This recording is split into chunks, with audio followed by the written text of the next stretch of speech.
In today's tutorial, I'm going to show you how to delete multiple comments at once on Instagram.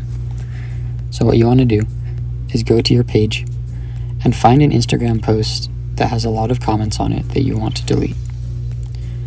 Go into the comment section and click on the three dots in the top right hand corner, and then click Manage Comments. This will enter into this edit mode where you can select multiple comments at the same time. So you want to select all the comments that you would like to delete, and then press delete in the bottom left hand corner, and it will delete the comments in bulk.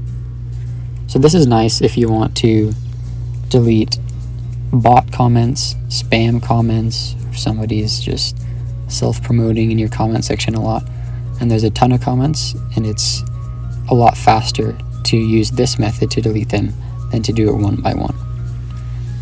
So that is how you delete multiple comments at once on Instagram. If you have any questions, leave them in the comment section below, and I will do my best to help you out.